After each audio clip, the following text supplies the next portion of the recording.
తెలంగాణ రాష్ట్రంలో BRS BSP కలిసి పనిచేయాలని చెప్పి నిర్ణయించుకున్నాం. సిద్ధాంతపరంగా అనేక విషయాలలో సామీప్యత ఉంది. అమలు చేసినటువంటి దళిత బంధు కానీ, దళిత సంక్షేమాన్ని తీసుకున్నటువంటిది కానీ, రెసిడెన్షియల్ పాఠశాలలు కానీ, ఇంకా చాలా విషయాలలో బలహీనల గురించి, వీకర్ సెక్షన్ గురించి పనిచేసిన చరిత్ర ఉంది. కాబట్టి దాన్ని అనుసరించుకొని ఒక ప్రతిపాదన వస్తే ఇద్దరం కలిసి చర్చించడం నేను ప్రవీణ్ గారు వారి హైకమాండ్ కూడా మాట్లాడింది. అక్కడి నుంచి వారి అనుమతి తీసుకొని మేము చర్చలు చేసిన తర్వాత కలిసి పని చేయాలని చెప్పి స్థూలంగా ఒక నిర్ణయానికి వచ్చాం. పని చేస్తాం కూడా. మిగతా విషయాలు మీకు కావాల్సిన లెక్కలన్నీ రేపు నుండి చెప్తాం. రేపు అనుకుంటాం కదా. ఈరోజు స్థూలంగా ఇది అయిపోయింది. బేసికల్గా ఇన్ ప్రిన్సిపల్ ఇది అయింది. తప్పకుండా కొన్ని సీట్లు వాళ్ళు పోటీ చేయాల్సిందే, కొన్ని సీట్లు మేము పోటీ చేయాల్సింది. ఒకసారి అలయన్స్ అనుకున్న తర్వాత గౌరవప్రదంగానే ఉంటుంది కదా. సో వీళ్ళు తెలియదు మేము పెద్దపల్లి నుంచి చేద్దా, వరంగల్ స్టేట్ ప్రెసిడెంట్ వరంగల్ నుంచి చేద్దా, ఇక్కడేం చేయొచ్చు. దానికే ఉంటుంది. జనరల్ సీట్లు కూడా చేయొచ్చు. జనరల్ సీట్లు కూడా చేయొచ్చు. నేను ఇంకా తనతో మాట్లాడలేదు. ప్రవీణ్ గారు మాట్లాడి ఓకే చేసుకొని మళ్ళీ నాతో మాట్లాడారు. నేను రేపట్ల మాట్లాడతాను. పాత పరిచయం ఇతర పార్టీలు ఏమన్నా కలిసి వచ్చే అవకాశం చూద్దాం ఏం జరుగుతుందో. సస్పెన్స్ ఉంది కదా మనకి. Thank you.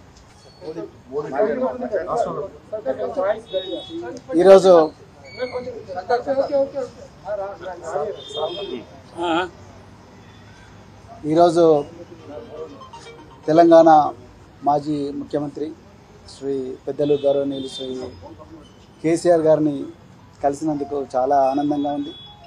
మరి ఈ తెలంగాణనే కాదు, యావత్ భారతదేశం కూడా ఈరోజు లౌకికత్వం అంటే సెక్యులరిజం, లౌకికత్వం ప్రమాదంలో ఉన్నది. మరి భారతీయ జనతా పార్టీ చాలా పెద్ద ఎత్తున కుట్రలు చేస్తూ ఉన్నది దేశాన్ని చిన్నభిన్నం చేయడం కోసం. మరి పూర్తిగా రాజ్యాంగాన్ని రద్దు చేయాలనే కుట్ర చేస్తూ ఉన్నారు. సో ఆ పరిస్థితుల్లో మరి సెక్యులర్ పార్టీ అయినా, మరి సెక్యులర్ భావాలు కలిగి సెక్యులరిజాన్ని నిరంతరం కాపాడిన మరి భారతీయ రాష్ట్ర సమితి వారు మరి నేను బెంజీ మాయావతి గారి ఆశీస్సులతోని మరి వారిని కూడా కలవడం జరిగింది. సో ఈ తెలంగాణలో ఈ రాజ్యాంగానికి ప్రమాదం ఏదైతుందో, లౌకికత్వానికి ఏదైతే ప్రమాదం ఉందో, ఈ బీజేపీ నుంచి తర్వాత మరి ఈ మధ్యనే కాంగ్రెస్ కూడా మరి బీజేపీ లాగానే మారుతూ ఉన్నది. ఈ రెండు పార్టీల నుంచి ముప్పు నుండి మరి తెలంగాణను కాపాడడం కోసం మరి మేము అంటే బహుజన్ సమాజ్ పార్టీ మరి భారతీయ రాష్ట్ర సమితితో కలిపి మరి పార్లమెంట్ ఎలక్షన్లలో కలిసి పనిచేయాలని ఇప్పుడే మరి పెద్దలు గౌరవనీయులు కేసీఆర్ గారి దగ్గర మరి మాట్లాడడం జరిగింది.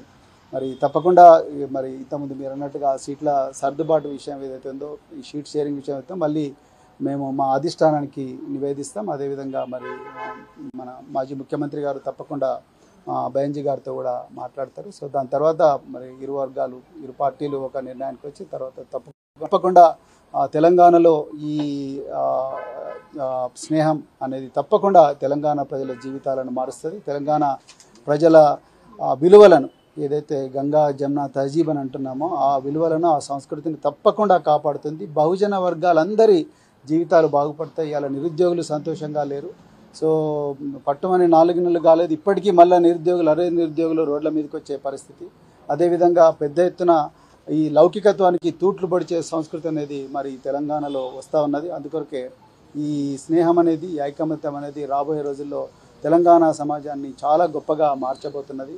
సో చాలా చాలా ఆనందంగా ఉంది అలా మరి ఈ విషయం మీతో మాట్లాడుతున్నందుకు. తప్పకుండా తెలంగాణ ప్రజలు దీన్ని ఆస్వాదిస్తారు, ఆశీర్వదిస్తారని చెప్పేసి నేను కోరుకుంటున్నాను. కేసీఆర్ గారు మరి ఈ సమయం మాకు ఇచ్చినందుకు మరొకసారి ధన్యవాదాలు.